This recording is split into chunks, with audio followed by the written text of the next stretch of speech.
Bonjour à toutes et à tous. Alors, je suis ravie ce soir de vous retrouver pour un nouveau live IMT pour l'industrie du futur.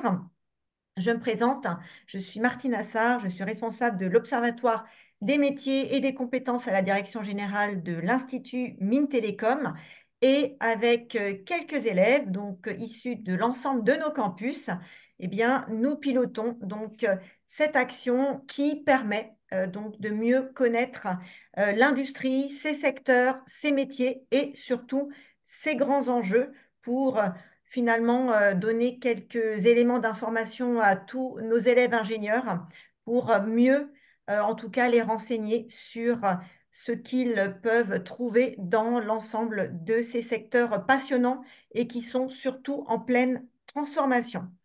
Alors, dans ces lives, vous le savez, si vous nous suivez maintenant depuis plus d'un an et demi, nous abordons autant les sujets d'ordre technologique, hein, puisque c'est quand même un petit peu le terrain de jeu de nos élèves ingénieurs, mais ces derniers et ces dernières aiment aussi s'intéresser à des problématiques plus générales qui appartiennent aux ressources humaines, tout ce qui est organisationnel et managérial.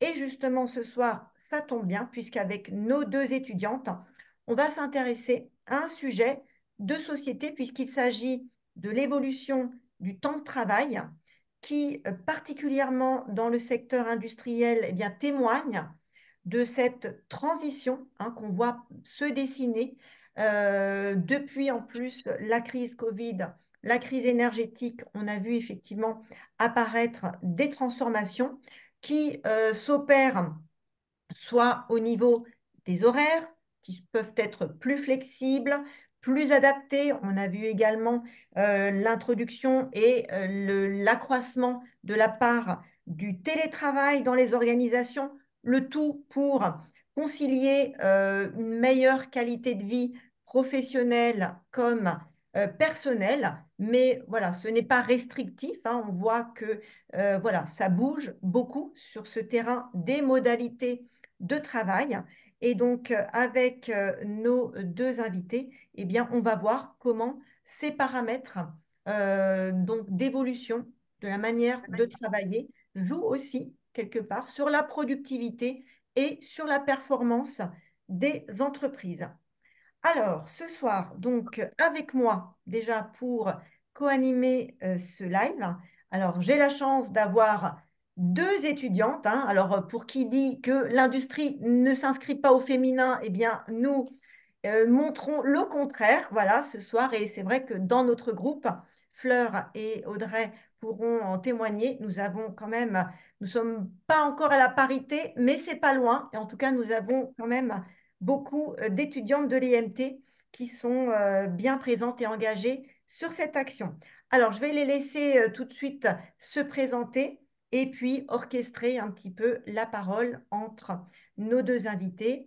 Donc, nous avons déjà Audrey qui est avec nous ce soir. Audrey, je te laisse la parole pour te présenter. Bonjour à tous, donc je m'appelle Audrey, je suis étudiante à l'école des mines de Saint-Étienne en dernière année et je suis spécialisée en automatique et en système embarqué. Merci beaucoup, Audrey. Et enfin, Fleur avec nous, Fleur Vincentini. Ouais. Bonjour à tous, je suis très ravie d'être avec vous ce soir. Je suis comme Audrey aux mines de Saint-Étienne, mais en deuxième année, et je commence à me spécialiser en aéronautique, notamment avec mon dernier semestre à l'étranger aux États-Unis. Merci beaucoup, Fleur. Et alors, quant à nos invités, ce soir, nous avons la chance d'avoir avec nous Emmanuel Baudouin, qui est donc professeur associé et chercheur dans le domaine de la gestion des ressources humaines à l'Institut Mines Télécom Business School.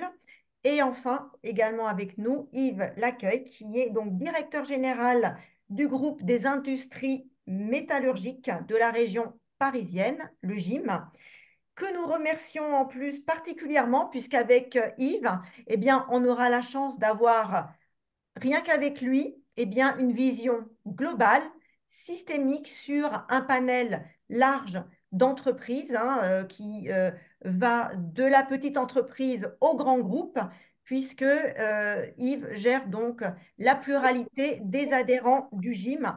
Et c'est un petit peu la vision qu'il a de l'ensemble de cette problématique sur ces entreprises qu'il nous présentera. Alors, je vais donc laisser tranquillement déjà la parole à donc Audrey qui va eh bien, simplement poser quelques questions déjà à Emmanuel. C'est à toi, Audrey. Donc bonjour Emmanuel, merci de vous joindre à vous, de se joindre à nous ce soir. Est-ce que dans un premier temps, vous pouvez un petit peu vous présenter, présenter votre domaine de recherche et votre école, l'IMT Business School, s'il vous plaît? Alors, bonjour Audrey, bonjour à toutes et tous. Martine a commencé à donner quelques éléments. Donc, je suis enseignant-chercheur dans le domaine de la gestion des ressources humaines à l'Institut Mines Télécom Business School. Donc, il y a tout le réseau des écoles des mines et des télécoms qui appartient à l'Institut Mines Télécom. Et au sein de ce réseau des écoles d'ingénieurs, il y a une école de management qui s'intitule Institut Mines Télécom Business School. Et moi, j'étudie depuis à peu près plus de 20 ans maintenant la transformation digitale de la fonction RH. Alors, sous deux angles. Le premier angle, c'est comment le digital impacte les processus RH dans le recrutement, dans la formation, dans la paye, tous les processus qui constituent la fonction RH, et comment ça impacte de manière plus large le fonctionnement de l'entreprise et comment la fonction RH vient en soutien des entreprises, notamment sur la question de l'organisation du travail fatalement la question de l'organisation du temps de travail. Voilà. Et j'ai la chance de piloter depuis 7 ans un lab qui s'appelait le HRM Digital Lab et qui s'appelle aujourd'hui le HRM Transformations Lab, avec un S à Transformations, puisqu'on s'intéresse avec les collègues enfin, l'impact de la transformation digitale sur la fonction RH, mais aussi sur toutes les transformations en cours, écologiques, géopolitiques, sociales, et j'en oublie quelques-unes. Voilà. Est-ce que j'ai répondu à votre question, André? Tout à fait, merci. Ben, je vous en prie. Est-ce que ce serait possible pour vous de nous poser un petit peu le cadre de notre sujet, donc l'évolution du temps de travail aujourd'hui? Alors, ben, je voudrais vous remercier infiniment de me faire participer à ce webinaire parce que le temps, c'est quand même un objet qui est fascinant. On l'expérimente tous d'une manière directe et indirecte, hein, notamment par rapport à notre finitude humaine. Et c'est un sujet qui est fascinant aussi dans les organisations. Alors, pour le dire de manière très simple, et j'en suis désolé par avance, de manière très triviale, le temps, au même titre que l'espace, que les relations sociales, sont des éléments qui structurent les actions individuelles, les actions collectives et les actions des entreprises. Voilà, donc c'est une des composantes euh, qui permettent, comme un match de football, il y a des règles, bah, dans des actions individuelles, collectives et encore une fois des entreprises, on a un des éléments qui structure ce fonctionnement qui est le temps, dans tous les aspects qu'il peut recouvrir. Voilà, c'est D'accord, très merci. trivial, mais ça pose un certain nombre d'enjeux qu'on va aborder ce soir. Tout à fait. Donc, vous m'avez mentionné que la question du temps et donc ici du temps de travail devait être apprivoisée par la notion du temps, de l'espace et aussi des relations sociales. Est-ce que vous voyez un petit peu d'autres clés de lecture dont on aurait besoin ce soir? Alors, ce qui est fascinant avec le temps, encore une fois, c'est que c'est quelque chose qui est fondamental dans nos vies, mais dans la vie des entreprises. Et c'est un objet, en fait, alors j'ai fait l'exercice, c'est assez intéressant quand vous regardez la définition du temps. Vous avez toute une série de définitions parce que c'est un objet qui est polymorphe, en fait. Et donc, vouloir l'appréhender de manière assez simple, c'est relativement complexe et pour pas dire impossible. Donc, je pense que ce qui est intéressant quand on s'intéresse au temps, et notamment au temps de travail, ce qui nous intéresse ce soir, c'est de se dire, voilà, il y a pas une forme de temps, il y en a plusieurs. Alors, pour essayer de compléter un petit peu ma réponse, le temps, on peut le voir comme un temps mesuré, comme un temps que j'aimerais appeler chronomètre. Voilà, c'est le temps de la production, c'est le temps des cycles de recherche et développement, c'est les temps qu'on se fixe en tant que marqueurs sociaux. Voilà, si on est tous ensemble ce soir, c'est qu'on s'est dit à 18h30, on va démarrer une session et notre vie professionnelle est marquée par ce type de temps-là.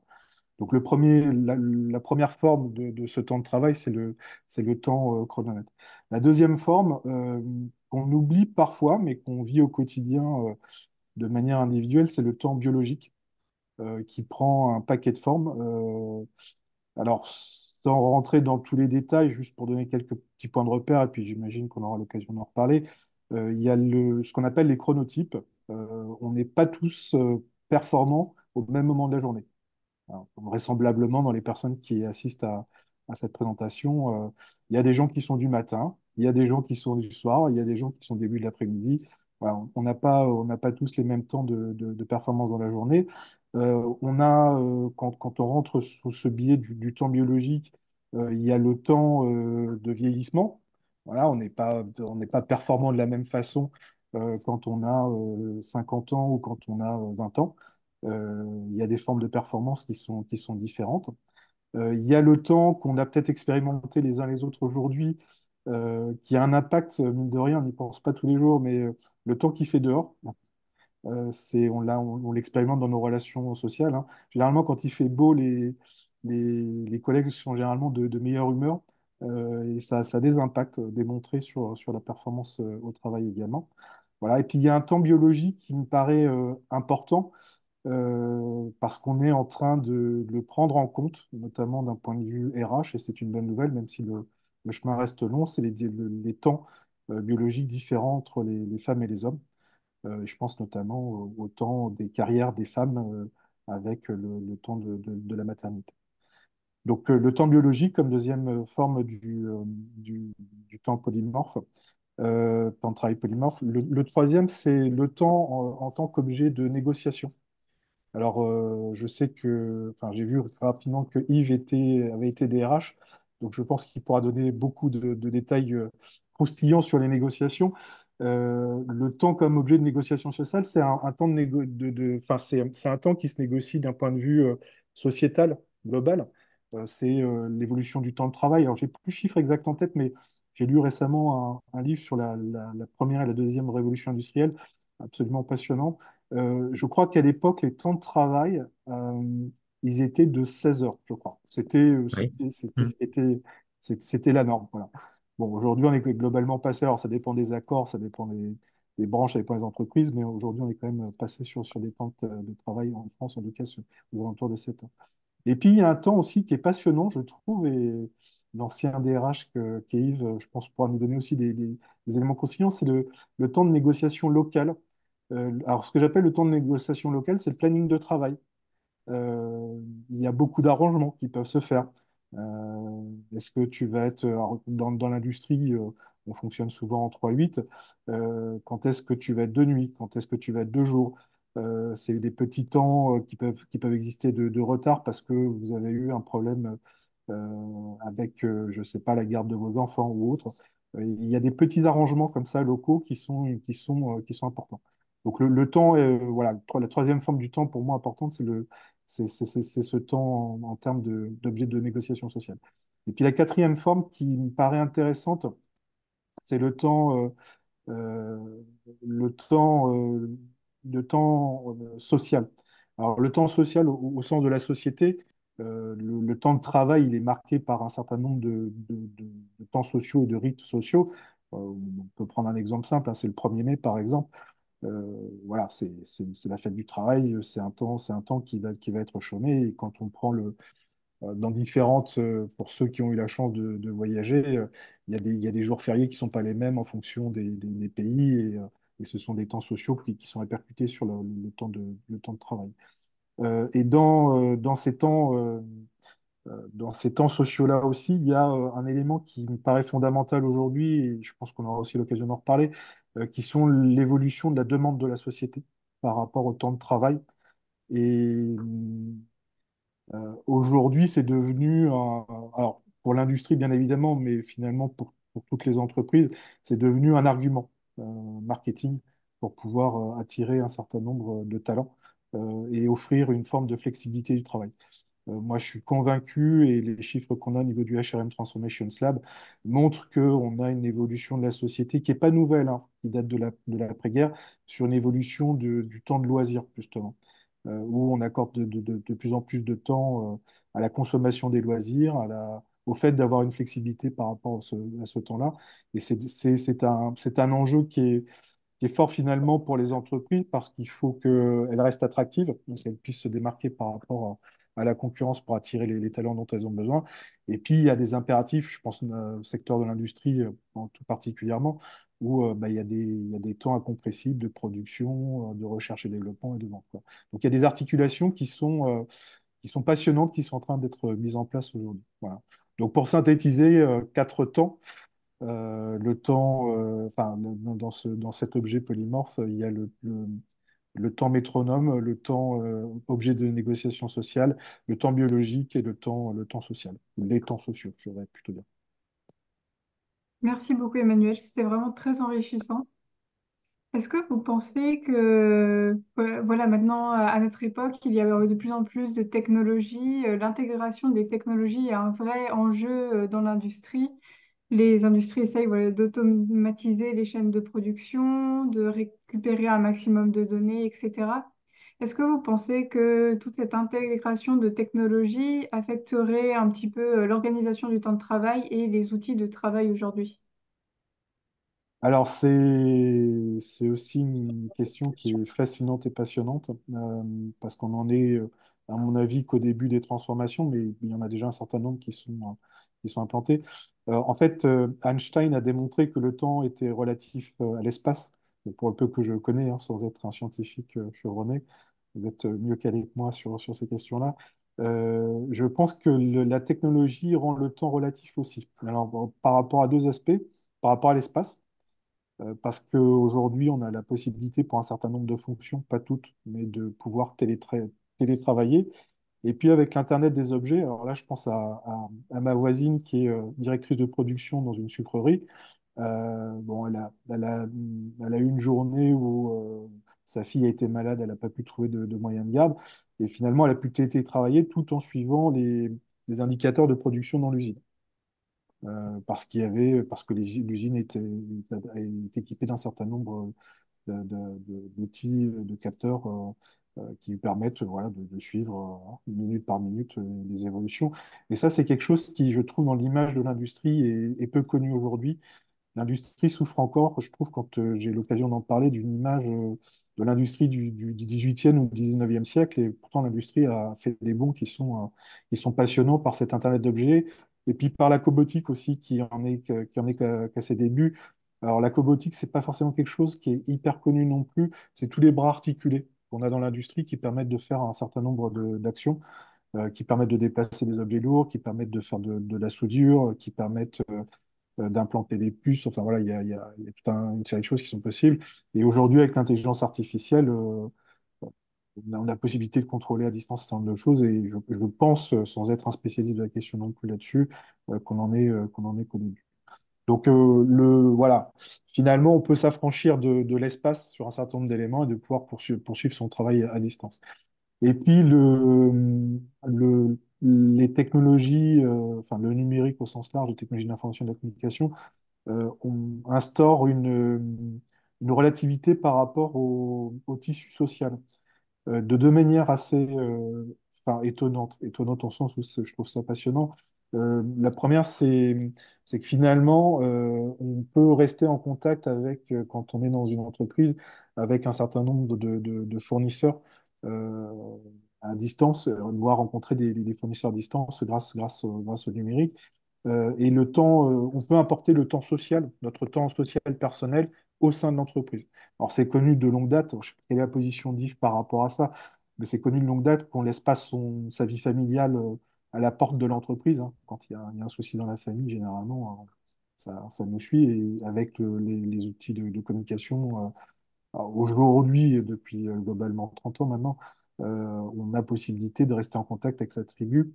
Et de manière plus large même, de ce que je peux constater quand j'ai la chance de visiter des entreprises ou autres, c'est que vous avez même dans cette importation du temps social, c'est un moyen de tuer l'ennui au travail parfois pour certaines personnes. Je pense des personnes qui travaillent au ménage, à l'entretien du matériel ou qui sont des tâches relativement répétitives, sont souvent en contact, en train de téléphoner avec des membres de leur famille ou de leur réseau amical.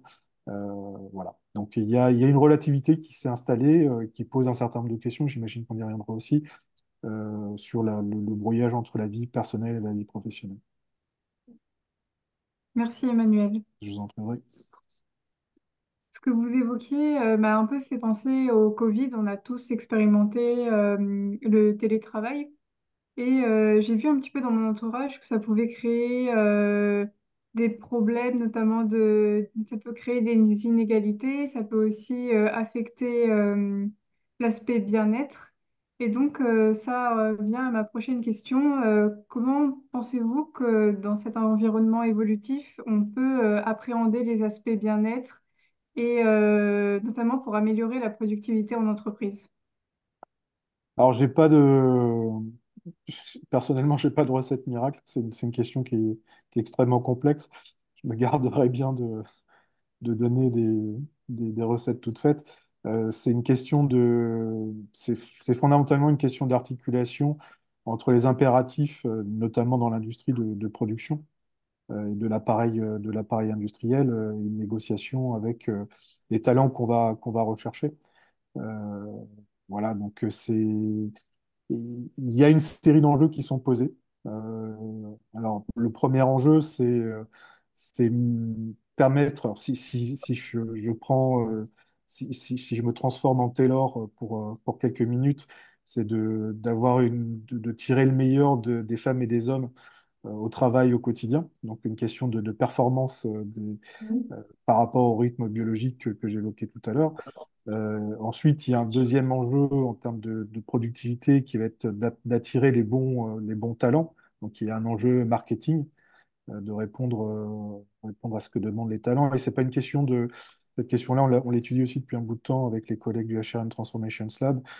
C'est pas qu'une question de génération Z. Alors, la différence entre la génération Z, donc la jeune génération à laquelle vous appartenez, et puis la génération comme les miennes, par exemple, c'est que vous avez les valises sous le lit et que pour faire vos valises, ça va plus vite que nous, où il faut qu'on rescolarise les enfants ou qu'on revende l'appartement pour rembourser le prêt, et puis en faire un autre, et ainsi de suite. Donc, globalement, vous allez plus vite dans les démarches et vous êtes plus difficile à retenir que nous, on va l'être.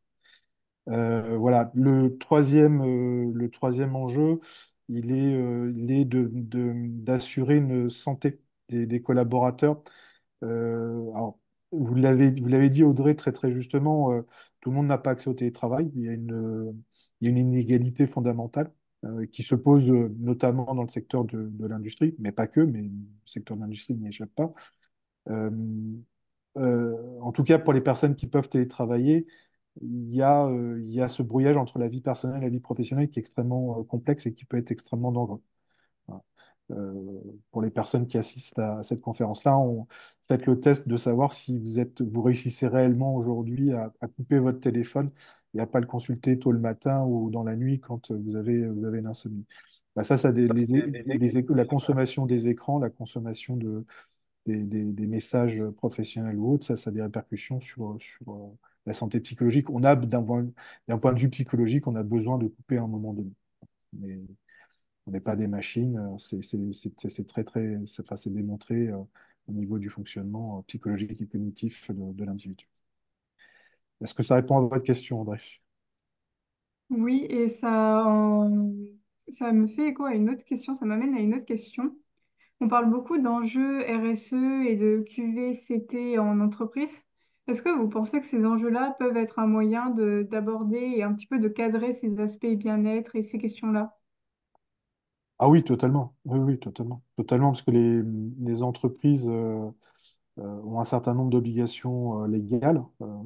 Déjà, vous avez une obligation de moyens en termes de... Alors bon, les spécialistes du droit du travail vous diront ils sont pas tous d'accord.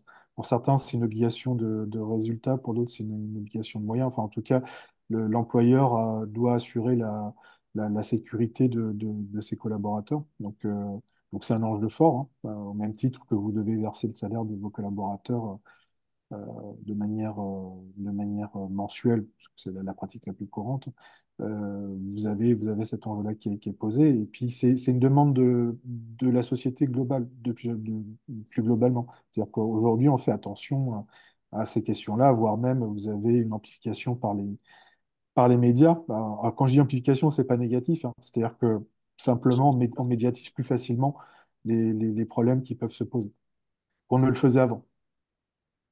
Alors, quand je dis avant, c'est pas il y a 5 ans, c'est pas il y a 10 ans, c'est pas il y a 15 ans, il y a 20 ans. Quand je dis avant, c'était il y a un siècle, on avait ces questions-là, mais aujourd'hui, c'est plus facilement médiatisé. Donc oui, ce sont des outils, c'est des outils à la fois, alors, oui, pour être plus précis dans ma réponse, c'est à la fois des outils légaux parce que c'est une demande qui est faite au niveau des entreprises, hein, qui doivent mettre en place des plans de sécurité, expliquer comment ils prennent en compte un certain nombre de questions. Et puis c'est une demande, encore une fois, c'est une demande de la société, au sens large. Merci beaucoup. J'en prie. Merci beaucoup, Emmanuel. Personnellement, je n'ai plus d'autres questions. Est-ce qu'un de nos intervenants souhaiterait poser une question ou éclairer ce discours? Si personne n'a d'autres questions, je vais laisser la parole à Fleur qui va interviewer Yves Lequeil. Rebonjour Yves. Donc tout d'abord, est-ce que vous pouvez vous présenter à nos internautes et présenter le groupement dans lequel vous faites partie? Voilà, alors très rapidement, donc je suis le DG du GIM, qui est le groupe des industries métallurgiques. C'est donc la composante de l'UMM pour l'Île-de-France. Pour vous donner un ordre d'idée, c'est à peu près 1750 entreprises adhérentes.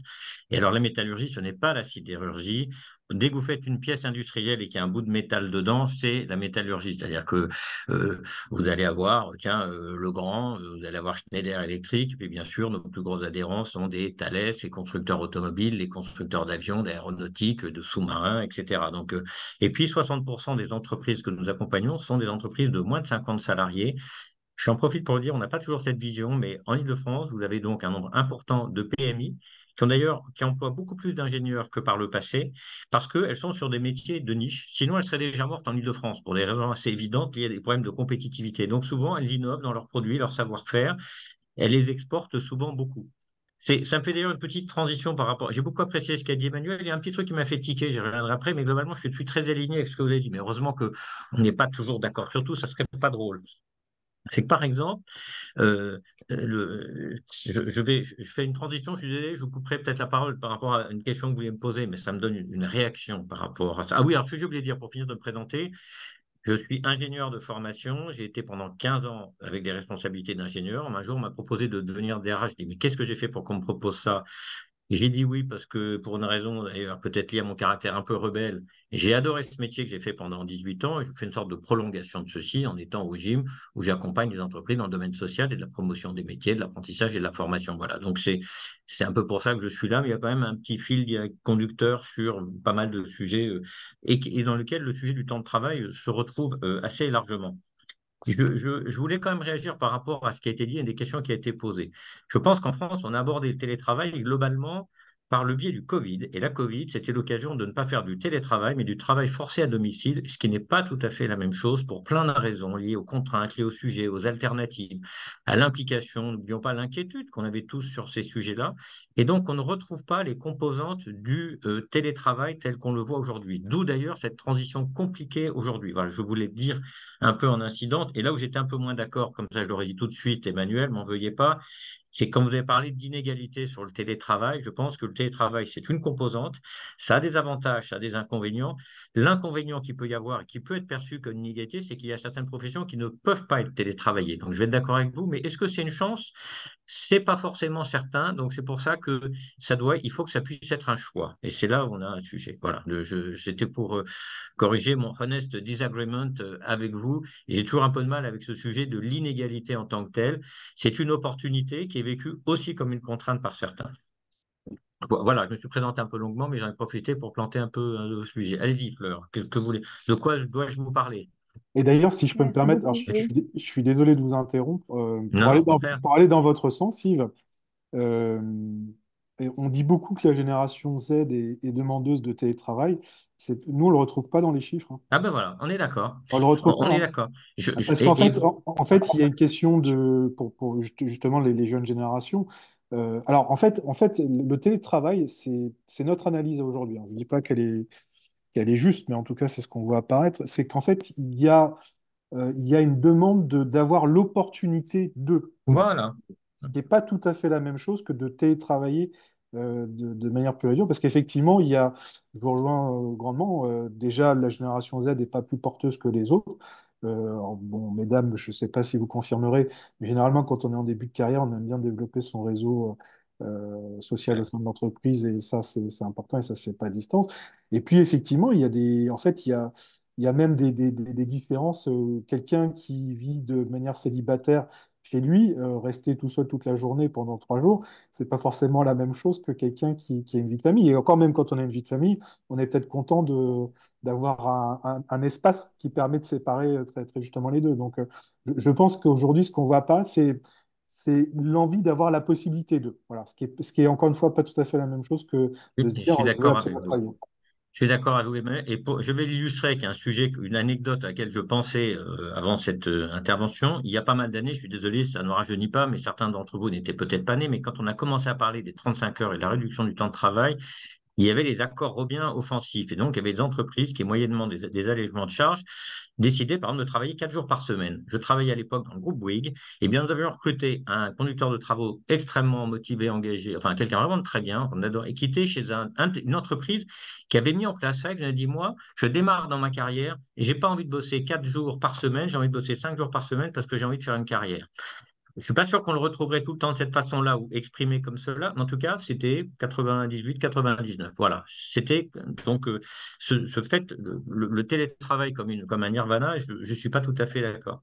Alors, je vais rebondir, si vous voulez bien, peut-être sur le sujet de la durée de travail. Et sur le sujet de droit fleur, vous avez peut-être une question quand même, parce que vous avez, ou je voudrais aborder un sujet sur le travail, une composante que vous avez Plaisir. évoquée sans l'aborder peut-être directement. Je trouve que dans le travail, il y a une composante qui est importante, qui est la densité du travail, la charge que l'on peut avoir sur le travail.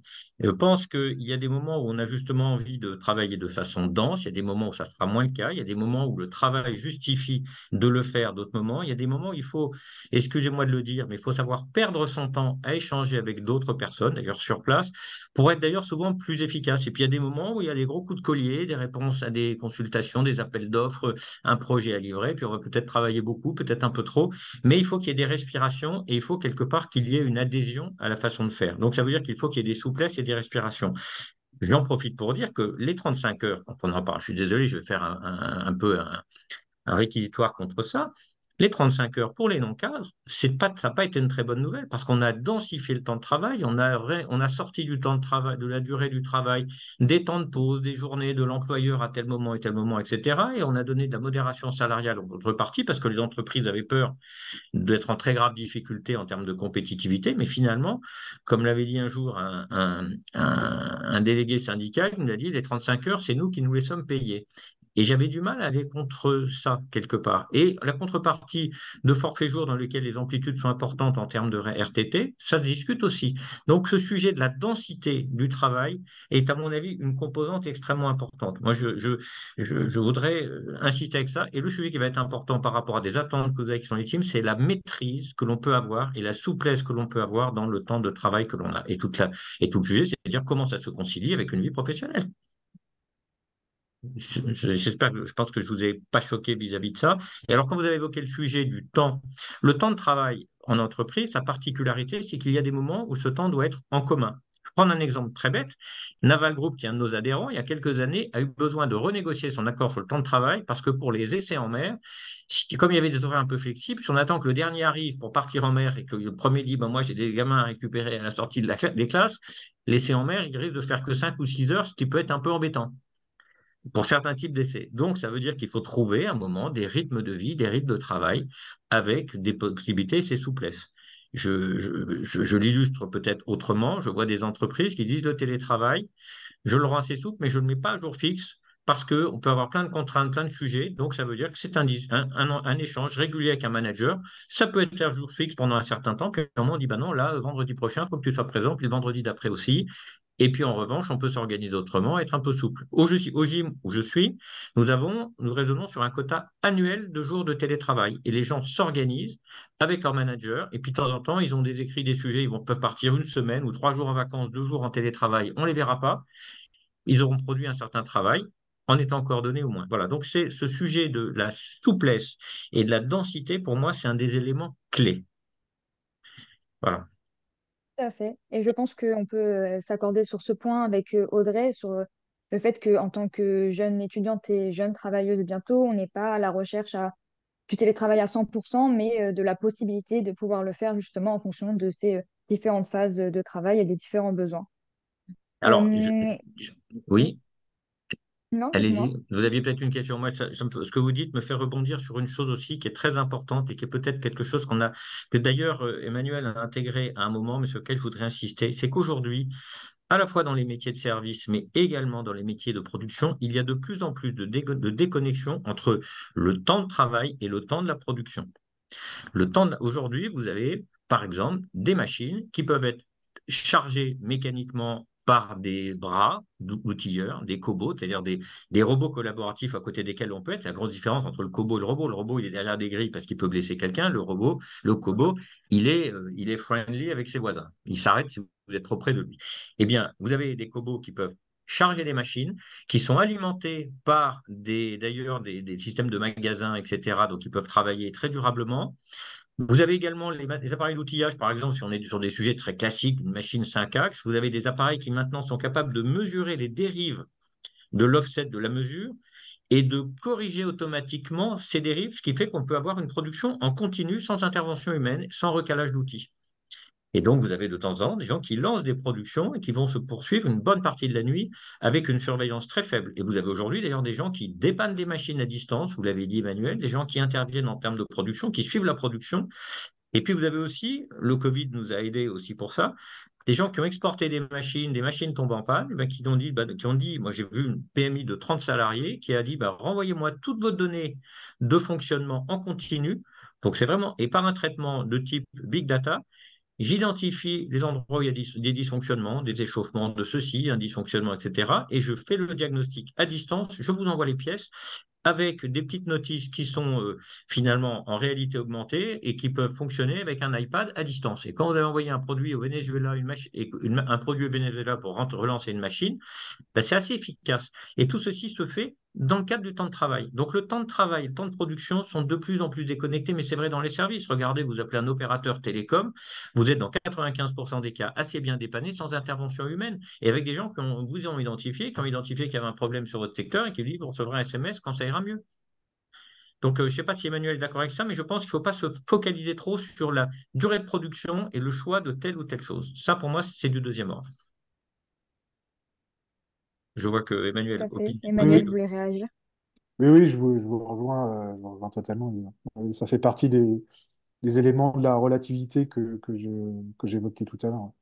On a des Mm. temps qui deviennent relatifs, notamment par rapport à ça.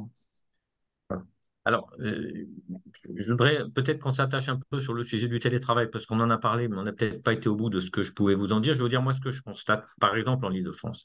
En Île-de-France, il y a eu une demande de télétravail parce qu'il y avait un gain en termes de transport.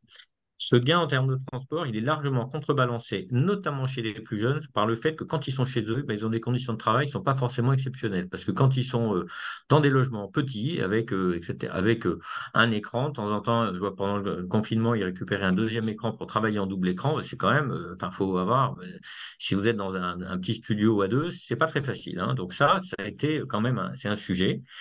Et puis, se poser la question en fonction des activités, et c'est pas les activités travaillables et télétravaillées, c'est très complexe à déterminer. Ça se fait entreprise par entreprise en fonction de l'activité, des capacités de coordination. Je peux témoigner que dans certaines entreprises, et même là où je suis, nous avons eu des projets de développement. On avait notamment à moderniser notre extranet, et ben en 2020, on s'est planté. On l'a relancé avec un an de retard. Parce qu'on a lancé les choses, on ne s'est pas bien coordonné. Les gens qui étaient persuadés qu'on s'était bien compris, ben non, on ne s'était pas bien compris. Et quand on a sorti un truc qui a été présenté 15 jours avant d'être lancé, ben, je me souviens qu'en comité de direction, j'ai dit, vous êtes sûr que ça c'est bien? Et alors j'ai ouvert une bronca parce que personne n'osait dire que ça allait pas, parce que tout le monde était content du travail qui était fait, mais c'était pas terrible. Et on a fait un truc qui est vraiment très bien aujourd'hui, dont tout le monde est content, mais on a tout refait. Donc ça, il y a de vrais échecs dans ce domaine-là. Et je pense que le fait de se retrouver, vous savez, quand vous voyez en réunion, il y a quelqu'un qui dit rien, mais il soulève une paupière, c'est-à-dire que peut-être il trouve que ça risque de pas bien marcher, qu'il faut peut-être l'écouter. Pour vous, Fleur, qui vous destinez à l'aéronautique, c'est vraiment le secteur de base où il faut écouter tout le monde. C'est une machine à consensus, parce que celui qui a un boulon d'huile qui ne marche pas bien dans un réacteur, dans un bout de l'avion, il va faire, excusez-moi, tout foirer. Donc, il y a une vision de travail collectif coordonné extrêmement forte, ce qui peut ne pas être vrai dans d'autres secteurs. Je ne sais pas si vous avez idée, je donne un chiffre que les gens ne savent pas. Un sous-marin nucléaire, c'est 1 million de pièces. 1 million de pièces. C'est l'objet industriel le plus complexe qui soit. N'imaginez pas qu'il va être construit avec des gens qui télétravaillent en totalité. Ce n'est pas possible. Voilà. Donc, Tout à fait. je voudrais. Voilà. Ah, je note. Alors, d'ailleurs, non, nous sommes pas sur Zoom. Si on est sommes sur Zoom, vous savez que Zoom a mis fin au télétravail, hein, pour l'anecdote, Ouais, en plus. eux qui en vivent. Euh, vous avez peut-être des questions, Fleur, ou allez-y, des Mais sujets. on peut peut-être revenir sur un point. C'est vrai que vous avez un profil qui est très intéressant parce que vous travaillez avec un grand nombre d'entreprises de différentes tailles, de différents types de production. Donc, on a parlé que voilà, fallait différencier euh, le temps de travail et le temps de production. Donc, est-ce que le rapport au temps de travail est différent en fonction du type d'entreprise, de leur type d'activité? Alors, il va forcément l'être, mais vous pouvez tirer aucune généralité de je suis dans un grand groupe, ça va se passer comme ça, dans une petite, ça va être dans tel secteur, etc. Moi, je crois pas à ça. Je vais vous dire le fond de ma pensée sur tout ça.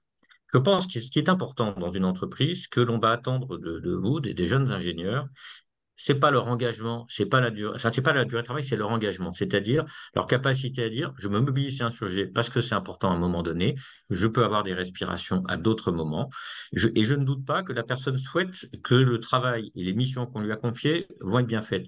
Si des gens travaillent mieux en travaillant moins longtemps, il y a aujourd'hui beaucoup d'entreprises dans lesquelles c'est plus un problème. Ça a pu l'être. Je pense qu'aujourd'hui, ça ne l'est plus. La logique du contrôle présentiel, c'est du deuxième ordre, pas partout, mais dans bon nombre d'endroits. Donc, je pense que le vrai sujet, ça va être de la traduction que vous allez avoir de est-ce que je me suis impliqué pour que les missions qu'on m'a confiées se font de façon coordonnée, efficace, en y apportant une contribution. Travailler beaucoup, travailler moins. Moi, j'ai vu des gens qui étaient, écoutez, je vais le dire, j'ai un bon copain de promo, il est ce que j'appelle un dilettante talentueux. C'est quelqu'un, il a d'ailleurs eu des missions chez un opérateur télécom il y a des années, où pendant 3 mois, il a tourné à poser quelques questions. Au bout de 3 mois, il a sorti une note d'une page et demie et il a évité des pertes récurrentes qui faisaient 70 à 80 millions d'euros tous les ans, avec une note d'une page et demie. Mais c'est quelqu'un qui a horreur de travailler pour rien. Et ben, je trouve ça très bien. Et ça a très bien marché. Et puis, vous avez des gens qui ont besoin de dire, je vais creuser un sujet, je vais approfondir, je vais y passer du temps, c'est ça qui va m'intéresser. Donc, je pense que c'est à chacun de trouver aussi les missions, les types d'activités. Et puis, je vais insister sur ça. À mon avis, il y a un problème, il y a un sujet que je voudrais aborder qui est celui de la durée. En fait, l'industrie a un avantage énorme, et ça, je le dis, comme il y a plein d'ingénieurs qui sont connectés, c'est que l'industrie, par nature, ce sont des métiers où on produit des objets qui ont du sens. Donc, ce sont des lieux de passion. Donc, dans des lieux de passion, les gens, ils y consacrent pas le temps qu'ils pensent devoir y passer. Et souvent, le meilleur des temps, c'est celui qu'ils ne voient pas passer, parce que c'est là où ils sont, parce qu'ils s'impliquent dans ce qu'ils font. La question qui nous est posée néanmoins pour les industriels, c'est-à-dire pour nous les industriels, c'est de dire que dans certains cas, il y a des projets qui s'inscrivent dans des durées très longues et qui sont des durées qui ne sont pas forcément compatibles avec les préoccupations de certains qui sont plus jeunes, qui disent, moi, votre porte-avions, c'est vachement sympa, mais on démarre les études, il y a déjà 100 personnes aujourd'hui qui travaillent sur le prochain porte-avions qui va être mis en service en 2038. Alors en 2038, vous faites le calcul, vous dites, j'aurai quel âge? Je ne suis pas sûr que j'aurai envie, chacun aura envie. Je pense qu'Emmanuel se marre quand il a ça. Et donc, il appartiendra à Naval Group, en l'occurrence, de dire, mais c'est vrai pour les fusées, hein. Avant, on rentrait dans les fusées, tout le monde allait jusqu'au bout, et tant que la première fusée n'avait pas décollé, il était hors de question de s'en aller. C'est encore un peu le cas pour les fusées, un peu, pas totalement quand même, mais c'est moins vrai pour les avions, c'est moins vrai pour les bateaux, parce que c'est un peu moins extraordinaire. Donc ça veut dire qu'il faut aussi que les industriels séquencent les projets. J'ai un projet qui va avoir une phase de conception assez importante, et les gens vont dire, ben moi j'ai envie d'aller jusqu'au bout de la conception, puis peut-être qu'ils voudront faire autre chose ou travailler sur le projet un autre projet chez le même employeur. mais en disant, j'ai pas envie d'aller jusqu'au bout de ceci. Et puis il y en a d'autres, au contraire, qui voudront rentrer dans la phase de production et d'exécution pour voir les choses se faire. Donc c'est à chacun de trouver sa satisfaction, mais je pense qu'il y a cet effet temps qui, quelque part, nous dessert parce que, ben, entre 3 ans, c'est compliqué. C'est compliqué. Tout à fait, et ça fait écho à ce que Emmanuel nous disait tout à l'heure sur le fait que cette nouvelle génération de nouveaux travailleurs a un rapport au travail différent et donc va être plus mobile déjà parce qu'il n'y a pas déjà toute cette famille, tous les enfants qu'on peut avoir par la suite, donc on est plus mobile, mais cela peut poser problème avec les temps longs de l'industrie et la notion d'engagement dont vous avez parlé. Alors, Fleur, je vous coupe avant que vous ne posiez une autre question. Moi, je pense qu'on peut être sur des durées plus courtes sans qu'il y ait des désengagements. Pour moi, c'est pas le sujet. C'est différent. C'est-à-dire, je peux travailler en étant très impliqué sur quelque chose, dire je l'ai fait, et puis il y a encore des suites, bah, j'ai pas envie de continuer. C'est pas choquant. Ça en décevra peut-être certains, mais ça me choquera pas. Et je pense qu'il y a un certain nombre d'industriels qui en ont pris leur parti. Peut-être pas tous d'ailleurs, mais en tout cas, certains nombres le font. Et donc, mais en tout cas, c'est pas parce qu'on avait essayé de s'en aller qu'on n'a pas été engagé, qu'on n'a pas fait ce qu'on avait envie de faire et en s'y impliquant quand on était en poste. Je ne sais pas si Emmanuel est d'accord avec ça, mais moi, je déconnecte les logiques d'engagement Mm. avec le sujet de la durée. Je dis simplement la durée, c'est une composante qui est dont on doit tenir compte dans la vie d'une entreprise. Oui, pour aller dans votre sens, Yves, il y a un point que j'ai pas assez appuyé tout à l'heure, c'est le temps des carrières, effectivement, qui a profondément évolué et qui varie beaucoup hein, en fonction des aléas des vies personnelles qu'on peut avoir, en fonction du fait qu'on ait 30 ans, qu'on ait 50 ans, 40 ans. Enfin voilà, il y a beaucoup de paramètres qui font que les temps des carrières ne sont pas les mêmes. Mm. C'est vrai. Est-ce que vous me permettez d'être immodeste? J'ai le droit? Vous Alors, avez je vous le Je vous droit. explique. permets. Je vais vous raconter une petite anecdote, mais je vais partager avec vous parce que je trouve c'est pas mal finalement. Et ça a pas mal marché. Il se trouve qu'il y a des années, j'étais président de la commission carrière de l'association des anciens de mon école. Et j'anime un sujet sur les carrières. Il y avait des chasseurs de tête, des outplacers. Il y avait une centaine de personnes dans la salle. Et je balance un truc, fait que j'ai d'ailleurs écrit un bout d'article après, en disant, et que j'ai appelé de façon très immodeste le théorème de l'accueil. C'est pour ça que c'est très immodeste, qui consistait à dire la contribution que vous avez à un poste, elle est à peu près proportionnelle à votre âge. C'est-à-dire que quand vous avez 40 ans, ben vous avez sûrement par votre expérience, par votre parcours, une capacité à contribuer qui est plus importante que quand vous avez 25 ans. Et à ce titre-là, il est judicieux que vous restiez plus longtemps. Et ce que j'en avais sorti comme règle, c'est mon fameux théorème où rien se démontre. Donc, moi, je vais être massacré par un enseignant-chercheur, mais je l'ai bien cherché. Je disais, si vous avez moins de 10% de votre âge sur un poste et que vous voulez bouger, c'est peut-être un peu tôt. Si vous avez, sauf à être vraiment un expert ou le directeur général, donc vous êtes en haut de l'échelle, c'est un peu compliqué après. Si vous avez plus que 15% de votre âge, toujours au même poste, peut-être que vous devriez vous poser la question de bouger. C'est-à-dire que si concrètement on se dit quelqu'un qui a 25 ans, qui a démarré à 22 ans et demi parce qu'il a eu un diplôme d'ingénieur très jeune, quand il dit au bout de 2 ans et demi, j'ai envie de bouger, on lui dit, écoute, ce serait bien de rester un peu. Si en revanche, il reste 2 ans en plus, on va dire, ah, tiens, quand même, ça serait assez légitime. Quelqu'un qui a 40 ans, qui dit au bout de 4 ans, je veux partir, peut-être, mais avant, je trouve que c'est un peu tôt. Et ce que m'avait dit un chasseur de tête, qui est un des très grands de la place, un des 5 plus gros, m'avait dit, je vous le dis très clairement comme ça, je suis désolé, je vais être un peu trivial, mais on me dit, ah, c'est pas con votre truc. Donc, je vous soumets cette idée.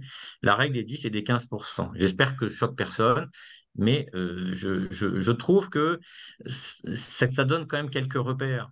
Ne restez pas 7 ou 8 ans sur le même poste quand vous avez 25 ans parce que vous allez vous en croûter, ça me paraît une évidence.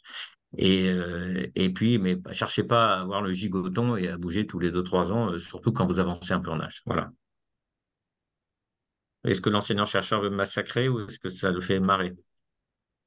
Non, non, je vous rejoins, Yves. Je souris parce que, en fait, tout à l'heure, quand j'ai dit qu'on n'avait pas les mêmes performances en fonction des âges, je pensais effectivement à ça. Je pense on est sûrement moins résistant physiquement le temps passant, mais on a aussi une agilité cognitive par la connaissance qu'on a qui est plus forte. Et ça rejoint votre théorème. Bon, je vous remercie. Ap- Excusez-moi pour cette.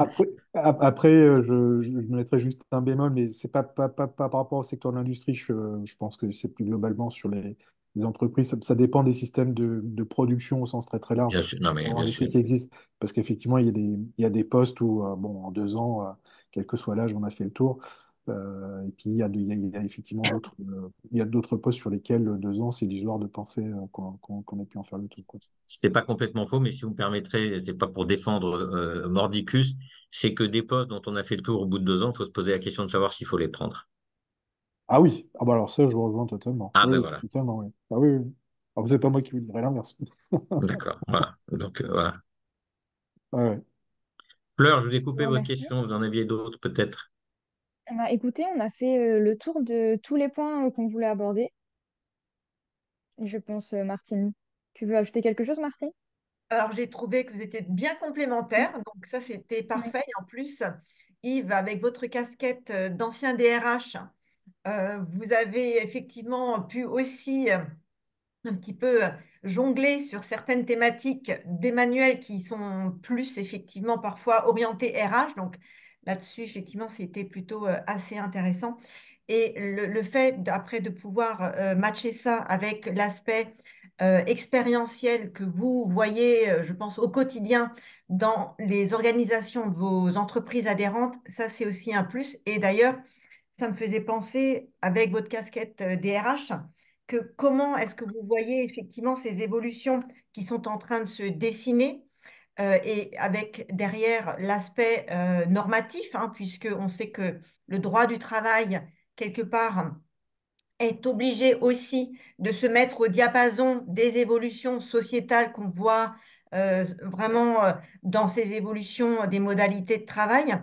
On a vu qu'au sortir du Covid, il y a eu un regain de négociations dans les entreprises pour justement prendre acte et mettre effectivement en forme dans des conventions collectives dans des accords de travail, hein, notamment sur le télétravail.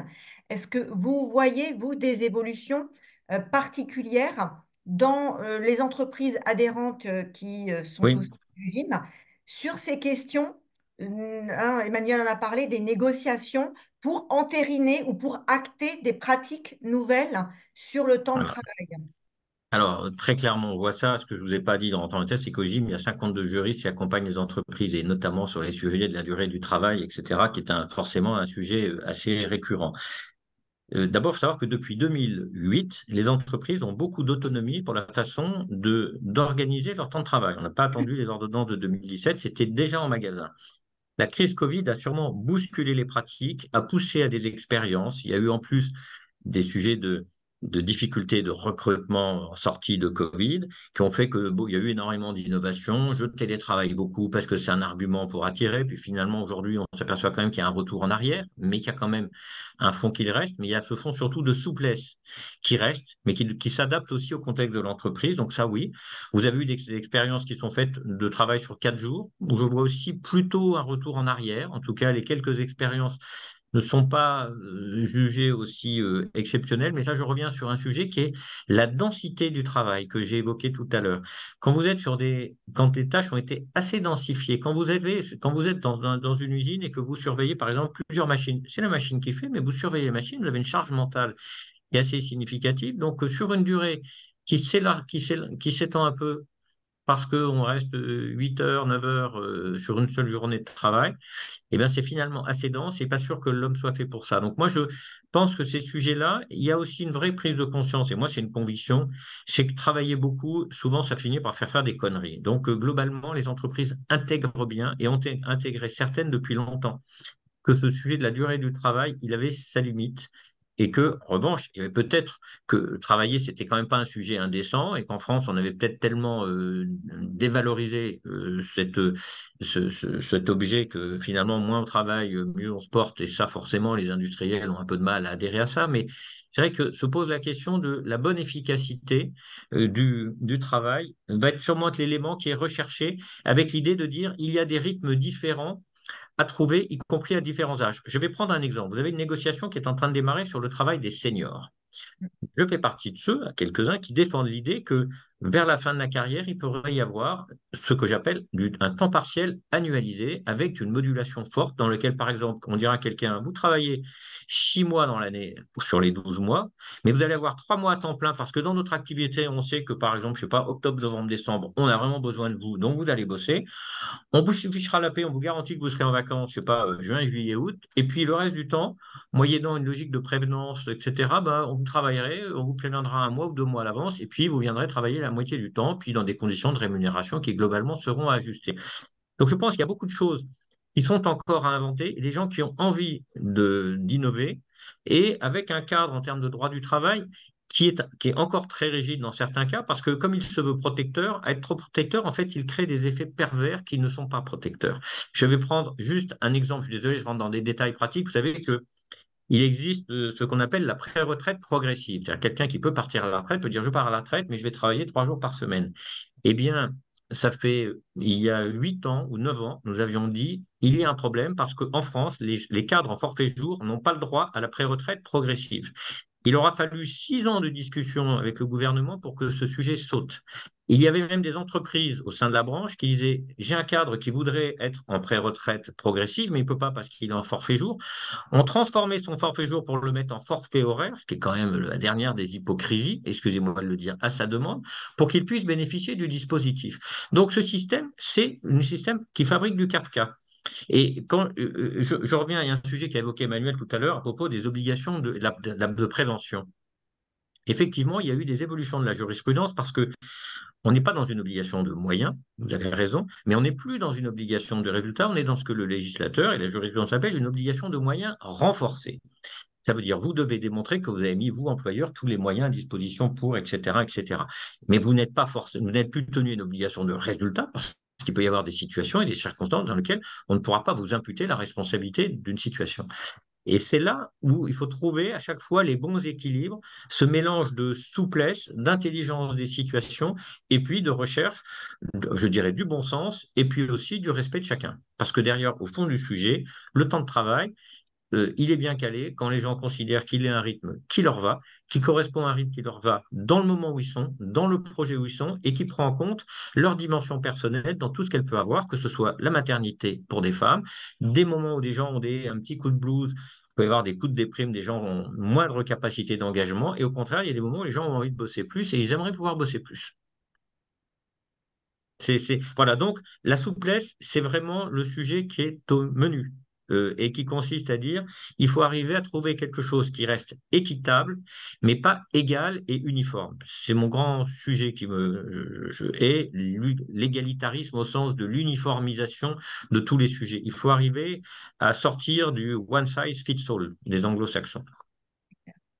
Et je rebondis par rapport à cet argument de la souplesse qui peut aussi, je pense, être accru par le fait que les entreprises de plus en plus introduisent des nouvelles technologies, donc qui permettent justement de soulager certains opérateurs, certains collaborateurs de tâches répétitives et surtout qui les astreignent à un temps de présence parfois plus long, alors qu'avec effectivement, l'automatisation, la robotisation dont vous avez parlé tout à l'heure, Yves, eh bien, ça donne de la flexibilité à certains postes qui permettent des Oui. ajustements sur les horaires également de Oui, présence. mais c'est très dangereux. Enfin, c'est tout aussi Oui, dangereux pour autant parce que cette souplesse, c'est un outil qu'il faut savoir bien utiliser.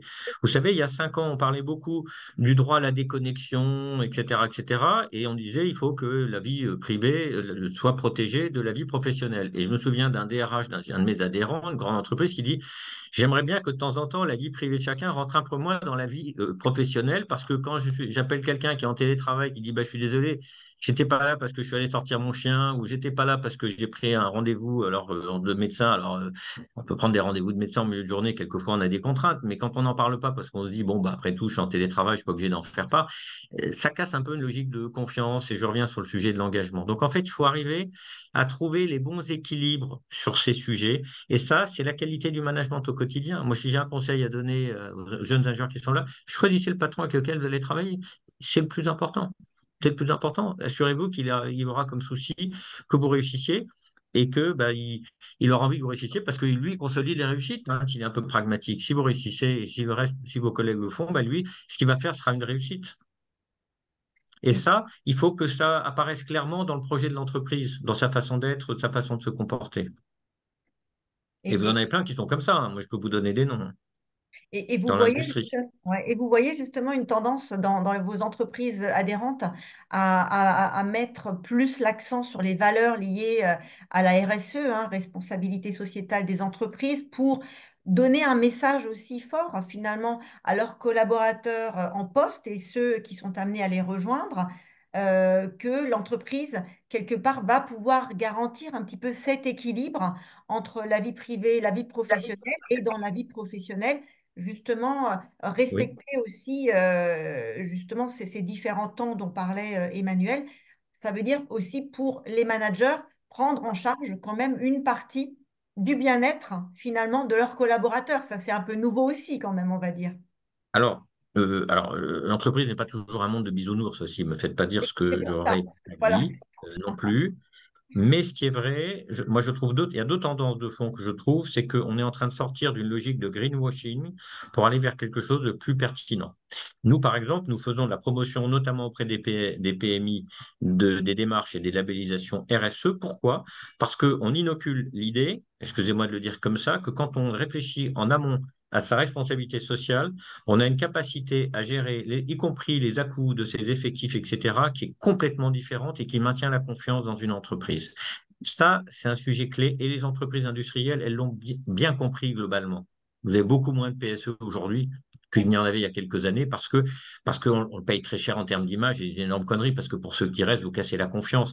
Et ça, les industriels, ils le comprennent. Donc ça, cette logique qui est du pragmatisme en réalité, elle est comme ça. Elle est conforme à la doctrine de la métallurgie d'il y a un siècle, hein, qui a toujours eu une composante sociale très forte, qui a toujours considéré que la performance se faisait par les personnes qui avaient leurs compétences pour faire tourner des machines. Vous savez, il y a plus de 100 ans, l'industrie s'est construite avec des gens qui venaient des campagnes. Il fallait s'occuper d'eux.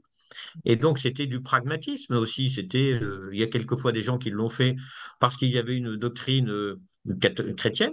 C'était l'encyclique Rerum Natura. Puis il y avait des gens qui étaient plutôt des francs-maçons et qui avaient d'ailleurs des valeurs à peu près identiques sur ce sujet. Puis il y avait des gens qui étaient juste des pragmatiques. Puis quelquefois, il y avait un peu de tout. Et donc, cette doctrine de la branche, ça ne veut pas dire qu'il n'y a pas eu des contentieux, des conflits sociaux, des grands sujets, a toujours consisté à dire si on veut que nos machines tournent, il faut qu'il y ait des gens qui aient des compétences, donc on doit s'occuper d'eux dans beaucoup de composantes et pour que ça marche du mieux possible. Je reviens sur un autre sujet que je Et trouve si très je peux, intéressant. si Ouais, je peux me allez-y. permettre, Yves, je suis désolé de vous interrompre, c'est même plus ancien que ça. J'ai eu la Oui, chance de tomber sur une émission qui présentait la construction de la pyramide de Khéops. Et en fait, ah, comme ah, beaucoup j'ai de pas vu. gens, comme je pense, enfin, comme beaucoup de gens, j'imagine, je pensais que c'était des esclaves qui avaient travaillé à la construction de ces pyramides-là. Pas du tout. Pas du tout. Et en fait, c'est fascinant parce ils ont, ils auront remis à jour tout ce qui était fait pour les ouvriers, qui n'étaient pas des esclaves. Enfin, ils allaient jusqu'à, il y avait des villages qui étaient construits, Ouais. la nourriture était calibrée pour pouvoir Hum. faire en sorte que les ouvriers soient bien. Enfin, voilà, c'est des questions qui sont fascinantes sur des outils de construction industrielle ou pas, mais enfin, c'est des questions qui sont fondamentales. Ouais. Ouais. Je, je ne savais pas sur les pyramides. Et je voudrais rajouter aussi quelque chose que je trouve, en tout cas pour des jeunes ingénieurs, une composante à prendre en compte, c'est la dimension des soft skills aujourd'hui. Aujourd'hui, il y a quelques années, on recrutait parce que des gens étaient compétents, connaissaient tel genre de sujet, de cela, etc. C'est vrai, mais c'est de moins en moins vrai. Les compétences bougent tellement vite que la capacité à apprendre est extrêmement importante. Et puis, il y a aussi une autre dimension qui vous concerne moins directement, mais qu'il faut que vous ayez en prenant en considération, c'est que dans une entreprise industrielle, ceux qui sont en charge de l'exécution, contrairement à il y a quelques années, sont des gens qui maintenant travaillent en mode projet, alors qu'avant, ils étaient un peu seuls devant leur machine. Et ça change énormément la dimension relationnelle dans les entreprises. Et ça se fait, alors dans des petites entreprises, il y avait souvent cette proximité, même si les gens ont les mêmes tâches, mais dans un certain nombre d'endroits, ça change énormément. Parce que imaginez bien qu'aujourd'hui, c'est la machine qui fait ce qui est technique et que finalement, ce sont les gens qui accompagnent la machine, qui s'assurent qu'elle est lancée sur le bon programme, que les pièces sont bien positionnées, que la logistique va bien parce que à côté, les autres pièces arrivent dans le flux, qu'il y a plusieurs machines en parallèle qui suivent. Ce sont des gens qui vont faire un travail de reporting, de suivi qui n'a plus rien à voir avec celui qui était le tourneur fraiseur qui était sur sa machine et qui faisait X pièces par jour et s'il en avait fait 10 de moins, il se faisait engueuler. C'est Et ça joue. Donc, ça veut dire qu'il y a quand même des composants qui ont largement changé. Et je vous invite de ce point de vue-là, chaque fois que vous pouvez visiter des usines, comme Emmanuel l'a évoqué, vous passerez toujours un moment, vraiment un moment délicieux. Je ne connais pas beaucoup d'endroits où vous viendrez vous dire, oh là là, c'est vraiment pas drôle là-bas. C'est clair. Non, non, mais et en plus, c'est ce qu'on essaye aussi de faire avec nos étudiants, c'est aussi parfois, quand c'est possible, de les faire rentrer dans les usines, parce que je pense que c'est la meilleure manière de se rendre compte de ce que c'est que l'industrie de l'intérieur. Et c'est quelque chose, effectivement, qu'on a à cœur de leur faire partager. Alors, on arrive quand même tout doucement à la fin de notre live. Alors, je vous remercie infiniment tous les deux, hein, Yves et Emmanuel, pour vos contributions qui se sont bien répondues, qui étaient complètes et qui, en tout cas, montrent qu'on est quand même dans une phase un peu de transition, hein, dans ces évolutions du temps de travail. Donc, je crois qu'il y a encore des choses vers lesquelles l'innovation eh bien, sera également présente. En tout cas, déjà là, on est tous en train de vivre des expériences un petit peu différentes, hein, des modèles un peu différents de travail.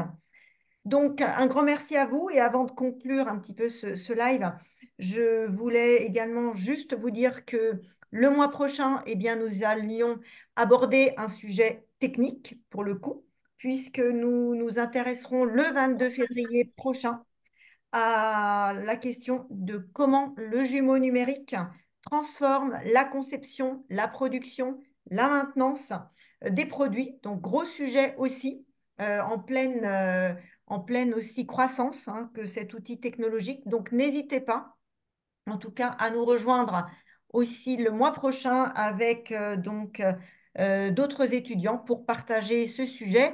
Et ben, en tout cas, moi, je vous invite dès demain, puisque dès demain, le replay de ce live sera disponible, à pouvoir un petit peu reprendre et puis partager aussi ces contenus. Et donc encore un grand merci donc à Yves, à Emmanuel, à Audrey et à Fleur pour leur participation à ce live et on se donne donc rendez-vous le mois prochain. Et entre-temps, je vous souhaite donc une agréable soirée à toutes et à tous. Merci beaucoup. À bientôt. Mais merci beaucoup. À bientôt. Au Merci. revoir. Voilà, au revoir.